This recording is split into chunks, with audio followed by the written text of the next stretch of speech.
October TBR, ambitious, me, delusional. Hey, what's up you guys, my name is Ange. Welcome back to my channel. If you're new here, I am Ange. I love to read and now I make YouTube videos about it. In today's video, we are going to be talking about all of the books that I read in September and all of the books that I really want to read in October. So starting off, these are the physical books that I read in the month of September, and then I have one Kindle book. I think I have one Kindle book. So, let's start with the first book that I read this month. I started off with One True Love by Taylor Jenkins Reid. Honestly, it feels like 7 years since I've read this book. If you don't know this book, this one is about Emma, and she marries her high school sweetheart. They're like ambitious, they move away, and when they're traveling the world together, she's a freelance writer, and he's a production assistant on nature documentaries. On their first wedding anniversary, he's in a plane, in a helicopter, and he goes missing over the Pacific. Just like that, he's gone forever, that's it. She's depressed, she moves home, and she runs into an old friend, Sam, and she finds herself falling in love again. Now, a little bit later, she's engaged to Sam now, and when she gets this call. It's Jesse, and he's alive, and he's coming home. He's been trying to get home to her for however long. Now, as a husband and a fiance, but who is her one true love, and what does it mean to even... And what does it even mean to love truly? Emma knows she has to listen to her heart. She's just not sure what it's saying. I rated this one 3.5 stars. I really wish that it was longer. I felt like a lot was missed. Like, I don't know, something felt missing to me. It felt too short, if that makes sense. And I was really annoyed with Emma, especially, like, spoiler, like, when she ran away to the cabin with Jesse. Like, I get it, she wasn't healed with what happened to him. Like, it was so abrupt. Like, that was her husband, but I was just really annoyed. And also, I was really annoyed with her family when they didn't speak up more about how they felt that she was acting like that. They were thinking she was being childish or whatever, because, like, if that was my family, everybody would have known about it. Everybody would have been telling me their opinion. Nobody would have kept it to themselves. The end did surprise me. I didn't expect her to end up with that one. I won't spoil it too much, but I did not expect her to choose him. So this one was 3.5 stars. Next, I read King of Pride by Anna Huang. This is the second book in the Kings of Sin series. This one follows Kai and Isabella. Isabella works at the club and Kai is a member there. I honestly don't really even remember this book that much. It wasn't very memorable for me. I felt like they didn't really know each other too much. So the back says that she's his opposite in every way and the greatest temptation he's ever known. Kai Young is reserved, controlled, and proper to a fault, and Isabella, with her purple hair and inappropriate jokes, is chaos personified. He has a CEO vote looming over his company where they're voting for the next CEO. His family owns it, however, they're still voting on it, and he can't afford any distraction that she brings.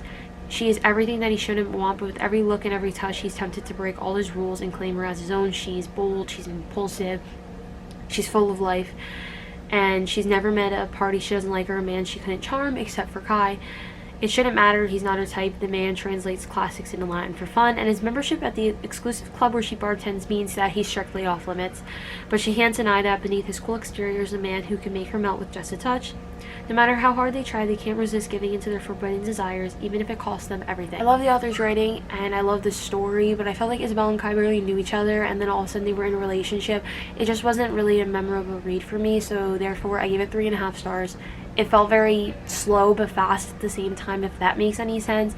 It took me a while to get through like the first 100 pages, but then after that I really liked the ending if I just look past the fact that I felt like they barely knew each other. Again, 3.5 stars, felt fast, felt slow. First 100 pages was like dragging for me insanely, but once I got past that, I liked the actual story. Next, I read After the Game by Abby Glines. This one follows Riley Young.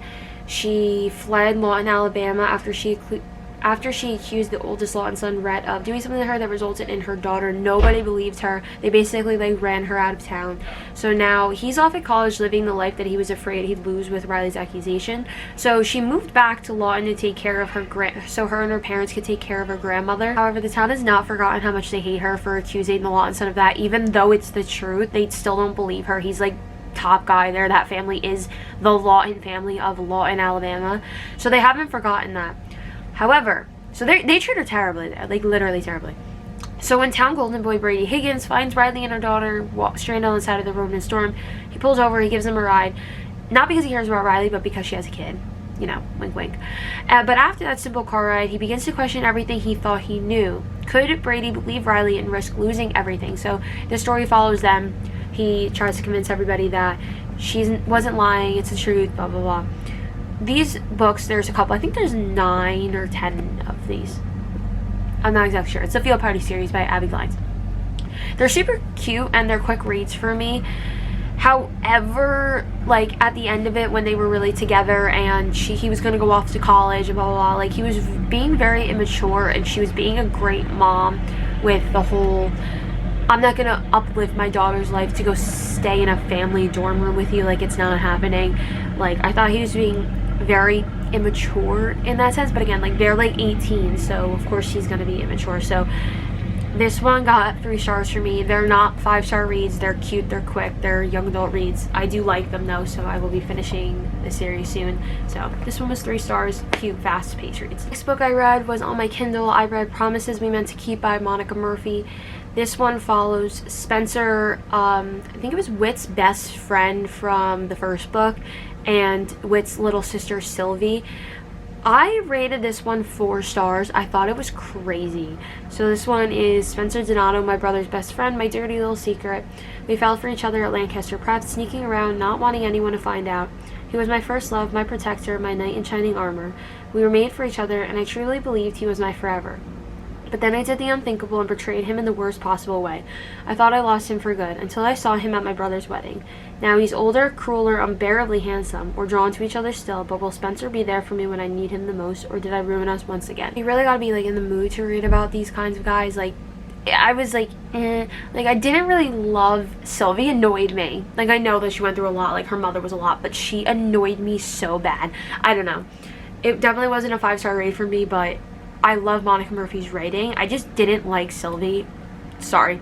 Spencer, loved him. 4 stars for me. I really didn't like it, but Sylvie did annoy me at parts, and it was just one of those books where you have to be in the mood to read a book like that. Next, I read Unravel Me by Becca Mack. This is book 3 in the Playing for Keeps series. So this one follows Adam. He's a notorious serial dater, the NHL's most eligible bachelors.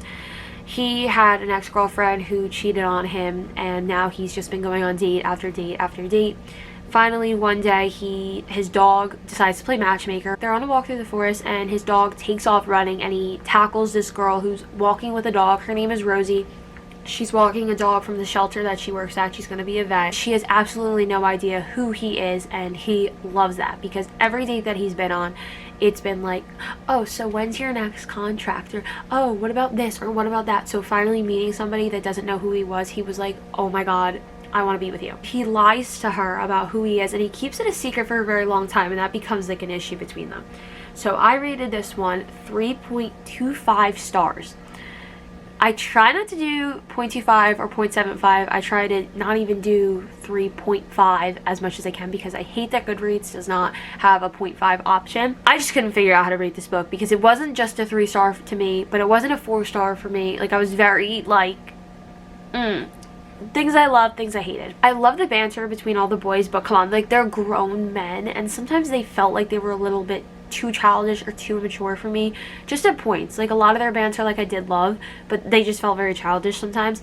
I am not a fan of the insta love. Like come on, like they met in July, and it was May, and they were engaged and having a baby. Like I know, like when you know, but it felt very, very rushed to me. Rosie let Adam meet Connor like 2 to 3 weeks after she met him, and then spend the day with him. Like when Connor ran to the door and was like, put my shoe on, like I don't know, if I was Rosie, like I would have like kind of avoided that and tried to put Connor somewhere else. Like I don't know, I didn't like that she introduced her son that fast. Like it wasn't exactly her choice, but I feel like there was a way that she could have avoided it. It felt very rushed but very slow at the same time, so that's why I was just very back and forth with my rating. I really did love it. I like the writing a lot. I really do like these books. I like the hockey part of it. It felt, I know it's a hockey book and I know that it was off season, but there was very little hockey, and that's what I really liked about these, is the girls going to the games and the practice, like, and all that kind of stuff. So I missed out on that in this book, but I thought it was okay. Like I was expecting more, I feel like, because I was so hyped about it that I was a little bit disappointed. Overall, it was a really good book. I did enjoy it. There was just some things that like was really throwing off my rating, so at the end of it I rated it 3.25 2 5 stars. Next, I read The Nationals by Jennifer Lynn Barnes. This was my book club read for the month of September with my friends. That video is out. Did I post that one yet? No. That video is out the week after this one. This one was already filmed. We read this a little bit ago. So this is about 17-year-old Cassie Hobbs. She is a natural at reading people. So it's not a skill that she's ever taken seriously until the FBI comes knocking, and they've begun a classified program that uses exceptional teenagers to crack infamous cold cases, and they need her. So she doesn't realize that there's more at risk than a few unsolved homicides, especially when she's sent to live with a group of teens whose gifts are as unusual as her own. Soon it becomes clear that no one in the Nationals program is what they seem to be, and when a new killer strikes, danger looms close. Caught in a lethal game of cat and mouse with the killer, the Nationals are going to have to use all of their gifts just to survive. I rated this one 4 stars. I was not expecting the ending. Like, I was, but who it actually was really shocked me. The beginning of it, I was very like it just felt very rushed, and I feel like there was a lot left unfinished, if that makes sense. In the beginning, at least, like, it felt just like I was thrown into the story. But I bought the other 3 books. I actually ordered them like 3 weeks ago, or 2 weeks ago. I'm dramatic. And they said every day this past week that they would be here that day by 7 p.m. So finally I got fed up and I went to the store and I bought the other 3 because I had to read them. I rated this one 4 stars. I really did enjoy it. I'm excited for the next 3. If you are wondering a more in-depth version and review of this book, you can check out my video next week with my friends Jess and Cam for our book club read of September, where we read this and talked about all of our thoughts and opinions. Finally, in the month of September, I read Losing the Field by Abby Lines. This was book 4. This one follows Tallulah. She has been like overweight or whatever. I honestly, like, I did not like this book. I rated this book 2 stars. I'm so unhappy with it. Like, she's, again, Law in Alabama, Field Party series continued. This one follows Nash and Tallulah. So Nash, it was on the football team. He got hurt. He's really struggling with being hurt. This is in my 5-star read video. He's really struggling with being hurt. And he's like rude, he's nasty. Tallulah was overweight and he said something nasty to her, and then that was like her go thing on why she wanted to lose weight to get back at him. Like, I didn't like it. I'm sorry, and I really like think that these are cute, quick, easy reads, but I didn't like it. 2 stars. Sorry. I'm not even going to elaborate anymore because I just can't. 2 books that I started in the month of September but have not finished yet. I'll Always Be With You, which is book number 4 in the Lancaster Prep series. This one I do want to finish in the month of October. This one follows Weston Fontaine, and he's the hottest senior at Lancaster Prep. So we're continuing on with Lancaster Prep, not just the Lancaster family. He's gorgeous, he's confident, blah, blah, blah. He can have any girl on campus except for Carolina Lancaster. However, that's who he wants. So Carolina Lancaster, she was a ballerina. She was off in Paris. Now her parents were like, you're getting in trouble. You're going to go to Lancaster Prep for your senior year. Now, her and Weston already met in Paris, and he said that he graduated from there, or they graduated from high school. I don't think he ever even said Lancaster Prep. So when she walks in there and she sees him, she's like, you lied to me. So I'm not going to get too far into this one because I am 70% of the way done, so I will be finishing this soon. This is also in my 5-star read video, which will be coming out at the end of November. Hopefully, if I could, or the end of October, if I find a 5-star read before then. Otherwise, it'll go continue on. So this one I did start in September that I am still reading, but I hope to read that in the month of October. I also started Flawless by Elsie Silver, which is the first book in the Chestnut Springs series. This one follows Summer. She is Rhett Easton's agent's daughter. Now, Rhett is getting in like a lot of trouble. He like went and punched a cameraman. Now, it is Summer's job as an intern at her father's company. Again, Summer's dad is Rhett's agent, to go like babysit him. And he's like, yo, I don't need no babysitter. He is a bull riding golden boy. That's like the basics of it. However, the rules were simple: keep my hands off his daughter and stay out of trouble. But now I'm stuck with her. There's only one bed, and well, rules are meant to be broken. I'm the face of professional bull riding, the golden boy, or at least I was until it all blew up in my face. Now my agent says I have to clean up my image, so I'm stuck with his ball-busting daughter for the rest of the season as my full-time supervision. But I don't need a babysitter, especially one with skin-tight jeans, a sexy smirk, and a mouth she can't stop running, a mouth I can't stop thinking about. Because Summer isn't just another conquest. She sees the man behind the mask, and she doesn't run. She pulls me closer, even when she shouldn't.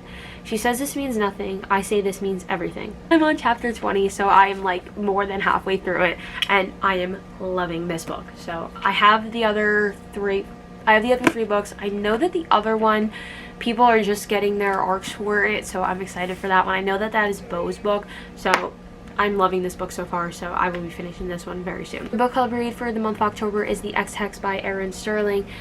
This one says, 9 years ago, Vivian Jones nursed her broken heart like any young witch would. Vodka, weepy music, bubble baths, and a curse on the horrible boyfriend. Dude, I wish. Sure, Vivi knows she shouldn't use her magic this way, but with only an orchard hayride scented candle on hand, she isn't worried it will cause him anything more than a bad hair day or two. That is, until Reese Penhollow, descendant of the town's ancestors, breaker of hearts, and annoyingly just as gorgeous as he always was, returns to Graves Glen, Georgia, which should be a quick trip to recharge the town's ley lines and make an appearance at the annual fall fair turns disastrously wrong. With one thing after another striking Reese, Vivi realized that her silly little X-Hex may not have been so harmless after all.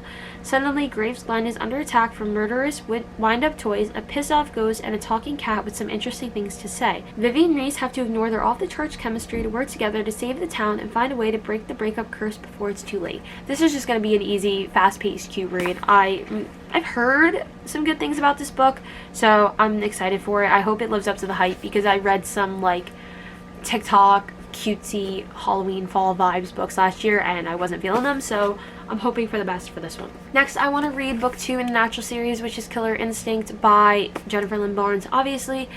This one says, friendship, romance, serial killers, the Naturals are on the case. Cassie Hobbs has a gift for profiling people. Her talent has landed her a spot in an elite FBI program for teens with innate crime-solving abilities and into some harrowing situation. After barely escaping a confrontation with an unbalanced killer obsessed with her mother's murder, Cassie hopes she and the rest of the team can stick to solving cold cases from a distance. But when victims of a brutal new serial killer start turning up, the Naturals are pulled into an active case that strikes too close to home. The killer is a perfect copycat of Dean's incarcerated father, a man whom Dean would do anything to forget. Forced deeper into a murderer's psyche than ever before, will the Naturals be able to outsmart the killer's brutal mind games? So this is book 2. I'm excited for this one. I've been waiting so long for these books to get here that as soon as I'm done with the other 2, I'm going to start this one because I need to continue the story. I wanted to finish this up in September, but I just didn't get to it, so I really want to get to it this month. Some Kind of Perfect by Kristen Becker Ritchie. This is the epilogue novel for the Calloway Sister and Addicted series. I read all that. I think I've been reading them since like March or something. So this is like a big one, and the font is small. Like, this is a giant book. I think this book is like 800 pages or something. This book is 727 pages. So I just didn't get to it this month. I just had so many other things and I was so busy. Although I did read a good chunk, but all my books were around the same length. Like, look at that compared to like, I don't know. I just didn't pick it up. So I hope to read that this one. Again, this is just an epilogue novel for all 3 of the couples, so I am excited, but I am so upset to see it ending. I can read the Like Us series, which I will be reading eventually, but to see, like, the core 6, I'm gonna be so sad. So again, epilogue novel, super excited for it. So we're on a theme here. October is spooky month. I am filming a spooky video where I am reading a bunch of thrillers or scary books or whatever. So, the next 6 books are like the creepy, scary-ish thriller books. So let's stay on theme. I also want to read The House Across the Lake by Riley Sager. This one is Casey Fletcher, a recently widowed actress, tries to escape a streak of bad press, has retreated to a peace and quiet of her family's lake house in Vermont. Armed with a pair of binoculars and several bottles of bourbon, she passes the time watching Tom and Catherine Royce, the glamorous couple living in the house across the lake.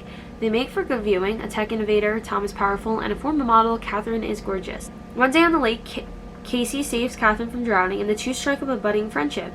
But the more they get to know each other, and the longer Cassie watches... Is it Cassie or Casey? I think I've said it differently every time.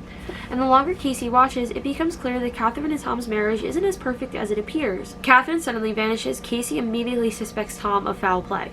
What she doesn't realize is that there's more to the story than meets the eye, and that shocking secrets can lurk beneath the most placid of surfaces. I'm excited for this one. I love Riley Sager, so this is going to be great. I also want to read Lockery Door by Riley Sager. I've had this one on my bookshelf for a while, so I'm excited to get into it. Her dream apartment, her worst nightmare.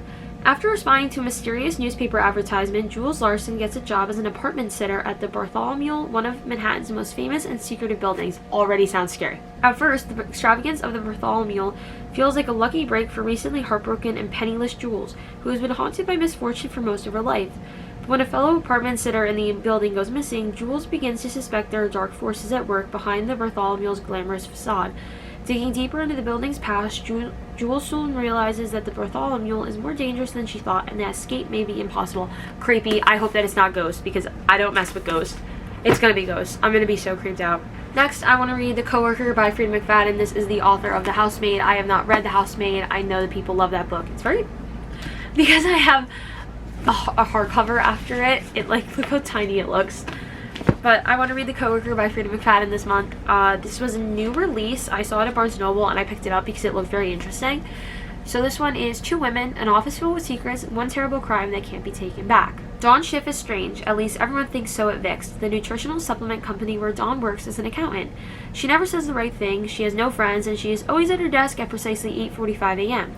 So when Dawn doesn't show up to the office one morning, her coworker Natalie Farrell, beautiful, popular top sales rep 5 years running, is surprised. Then she receives an unsettling anonymous phone call that changes everything. Turns out Dawn just wasn't an awkward outsider. She was being targeted by someone close. And now Natalie is irrevocably tied to Dawn as she finds herself caught in a twisted game of cat and mouse that leaves her wondering who's the real victim.